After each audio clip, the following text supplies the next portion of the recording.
प्रभु यीशु मसीह के नाम में आप सबको सलाम। जैसा कि आपने थंबनेल और टाइटल में पढ़ लिया होगा कि क्या हमें द वर्जिन मदर मैरी यानी मां मरियम से दुआ करनी चाहिए, अगर हाँ तो किस रीति से, और अगर नहीं तो क्या हम अपनी दुआओं की फरमाइश के लिए मदर मैरी से सहायता मांग सकते हैं कि वे हमारी दुआएं परमेश्वर के पास पहुंचाए। आज की वीडियो देखने के बाद हर प्रकार से आपके डाउट्स और क्वेरीज क्लियर हो जाएंगी, लेकिन इसके लिए आपको ये वीडियो पूरी एंड तक बिना स्किप किए देखनी पड़ेगी। मरियम के बारे में लूका की किताब में बहुत सी जानकारियां दी गई हैं, जैसे कि लूका चैप्टर 1 और वर्स 38 में लिखा है कि वे प्रभु की इच्छा को पूरी करने के लिए मुकम्मल तौर पर अपने आप को डेडिकेट करने के लिए तैयार थी। लूका चैप्टर 1 और वर्स 30 में यह भी लिखा है कि उस पर खुद परमेश्वर का अनुग्रह था, इसलिए उसकी रिस्पेक्ट पृथ्वी की सभी औरतों से बढ़कर हमें करनी चाहिए, क्योंकि परमेश्वर ने समस्त पृथ्वी से सिर्फ उसको ही यीशु की मां होने के लिए चुना। कैथोलिक चर्चेस और अन्य बहुत सारे लोग भी मरियम से प्रार्थना करते हैं, और कई लोग वर्जिन मदर मैरी की मूर्ति के आगे कैंडल्स जलाकर उसके सामने झुकते हैं। कैथोलिक चर्चेस ने कई शताब्दियों पहले मरियम से प्रार्थना करना शुरू किया था, क्योंकि उस वक्त के रोमन चर्चेस ने बाइबल का एक वर्स कोट किया था, जो कि है पहला कुरिन्थियों चैप्टर 12 और वर्स 12। क्योंकि जिस प्रकार देह तो एक है और उसके अंग बहुत से हैं, और उस एक देह के सब अंग बहुत होने पर भी सब मिलकर एक ही देह है, उसी प्रकार मसीह भी है। इस वर्स को सामने रखते हुए उन्होंने मदर मैरी से दुआ करना शुरू किया था। इसके अलावा रोमियो की किताब चैप्टर 12 और वर्स 4 से 5 को भी वे कोट करते हैं, क्योंकि जैसे हमारी एक देह में बहुत से अंग हैं और सब अंगों का एक ही सा काम नहीं, वैसा ही हम जो बहुत हैं मसीह में एक देह होकर आपस में एक दूसरे के अंग हैं। उनका कहना है कि सभी धर्मी लोग यीशु के साथ एक होकर उसी का पार्ट हैं, इसलिए मदर मैरी से दुआ करने में कोई बुराई नहीं है, क्योंकि जब्राइल ने भी मदर मैरी को धन्य कहा था। लेकिन आप ये बात जानिए कि द वर्जिन मदर मैरी मात्र एक इंसान ही थी, ना कि परमेश्वर या कोई स्वर्गदूत। जैसे बाइबल में परमेश्वर के कार्यों को पूरा करने के लिए बहुत से लोगों को चुना गया, वैसे ही यीशु मसीह के जन्म के कार्य को पूरा करने के लिए मदर मैरी को चुना गया था, क्योंकि वे सभी औरतों में से मुकद्दस यानी पवित्र थी। लेकिन अगर इस वजह से मां मरियम की उपासना या वर्शिप करते हुए उसे दुआ करना सही है, तो फिर तो अन्य लोगों की, प्रॉफिट्स की और नबियों की भी इबादत की जानी चाहिए, जैसे मूसा, इब्राहिम, योना, यूहन्ना, इनोक, एलिया और भी बहुत सारे। लेकिन नहीं, ये बिल्कुल भी सही नहीं है। ये चीज बाइबल की मुखालफत में है।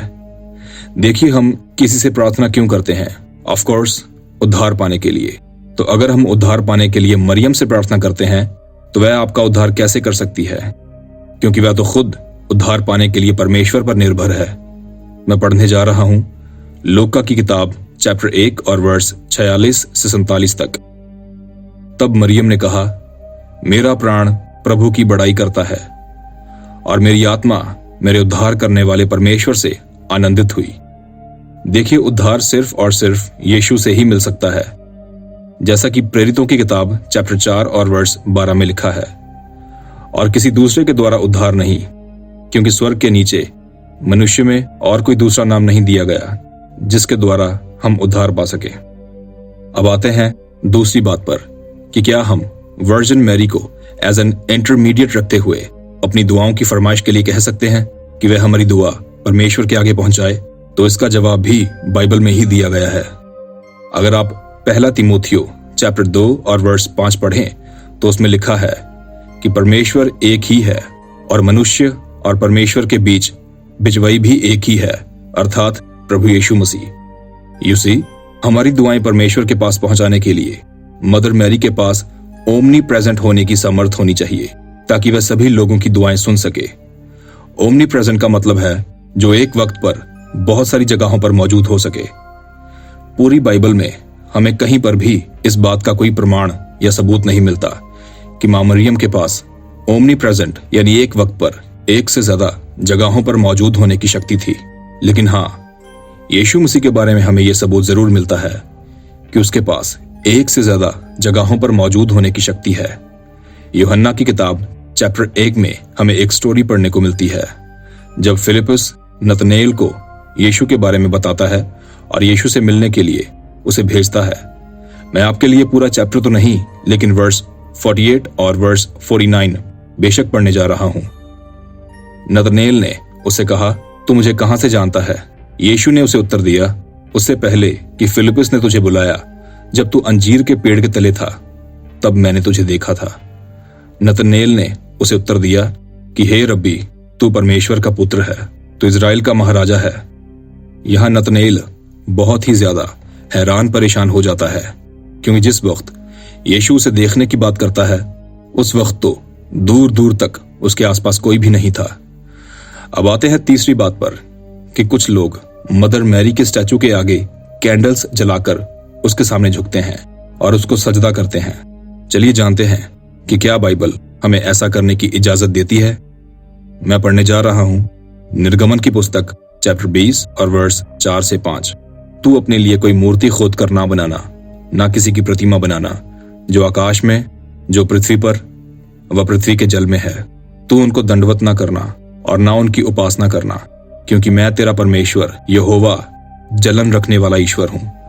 और जो मुझसे बैर रखते हैं, उनके बेटों, पोतों और परपोतों को भी पितरों का दंड दिया करता हूं। इसके अलावा और भी बहुत सारी जगहों पर मूर्ति पूजा को सख्त तौर से गलत बताया गया है। लेवी व्यवस्था चैप्टर 26 और वर्स 1, तुम अपने लिए मूर्तें ना बनाना और ना कोई खुदी हुई मूर्ति व लाट अपने लिए खड़ी करना, और ना अपने देश में दंडवत करने के लिए नक्काशीदार पत्थर स्थापन करना, क्योंकि मैं तुम्हारा परमेश्वर यहोवा हूं। पहला यूहन्ना चैप्टर 5 और वर्स 21, हे बालकों, अपने आप को मूर्तों से बचाए रखो। पहला कुरिन्थियों चैप्टर 10 वर्स 14, इस कारण हे मेरे प्यारों, मूर्ति पूजा से बचे रहो। पहला कुरिन्थियों चैप्टर 10 वर्स 7, और ना तुम मूर्त पूजने वाले बनो, जैसे कि उनमें से कितने बन गए हैं, जैसा लिखा है कि लोग खाने पीने बैठे और खेलने कूदने उठे। लेवी व्यवस्था चैप्टर 19 वर्स 4, तुम मूर्तों की ओर ना फिरना और देवताओं की प्रतिमा ढालकर ना बना लेना, मैं तुम्हारा परमेश्वर यहोवा हूं। भजन संहिता चैप्टर 135 वर्स 16 से 18 तक, उनके मुंह तो रहता है परंतु वे बोल नहीं सकती, उनकी आंखें तो रहती हैं परंतु वे देख नहीं सकती, उनके कान तो हैं परंतु वे सुन नहीं सकती, और उनके कुछ भी सांस नहीं चलती। जैसी वे हैं वैसे ही उनके बनाने वाले भी हैं, और उन पर सब भरोसा रखने वाले भी वैसे ही हो जाएंगे। यूसी ओल्ड टेस्टामेंट और न्यू टेस्टामेंट दोनों के लेखक मूर्ति पूजा का खंडन करते हुए और इसकी मनाही करते हुए लिख लिख कर थक गए, लेकिन फिर भी हमारी बहनें, बहुएं और खासकर हमारी माताएं मूर्ति पूजा करने से नहीं टलती। मैं जॉब की वजह से अपने शहर से बहुत दूर किसी दूसरे शहर में रहता हूं, और जब भी मैं वापस अपने शहर जाता हूं तो रास्ते में जब भी मैं उस चर्च के सामने से गुजरता हूं जहां मैं बचपन में जाया करता था, तो आज भी कितनी ही बार मैंने देखा कि आज भी कुछ औरतें मदर मैरी के स्टैचू के आगे झुककर दुआ करती हैं। सभी कैथोलिक चर्चों में ऐ हमारे पिता की जो मुख्य प्रार्थना है, उसे बोलने के बाद सलाम ए मरियम की जो दुआ है वह हर संडे वहां करते हैं। इसके अलावा और भी बहुत सारी दुआएं वे मदर मैरी से करती हैं जब वह रोजरी को पढ़ती हैं। मैं भी कुछ साल पहले तक ये दुआ करता था, जब मैं खुदा को ज्यादा नहीं जानता था। यहां तक कि खुदा के द्वारा दिए गए 10 हुक्मनामों में से श्रेष्ठ हुक्म यही है कि खुदा को छोड़ और किसी को ना मानना और ना सजदा करना। ऑलराइट, सो मैं आशा करता हूं कि आज की ये वीडियो देखने के बाद आपके डाउट्स क्लियर हो गए होंगे। जाने से पहले मेरी आप सबसे दरख्वास्त है, मेरे इस YouTube चैनल को सब्सक्राइब कर लीजिए और साथ वाले बेल आइकन को भी जरूर प्रेस कर दीजिए, ताकि मेरे आने वाली वीडियो का नोटिफिकेशन आपको मिलता रहे। इस वीडियो को ज्यादा से ज्यादा लोगों के साथ शेयर कर दीजिए, ताकि वचन को फैलाने में आपकी भी हिस्सेदारी हो। प्रभु यीशु मसीह के नाम में आप सब पर सलामती हो।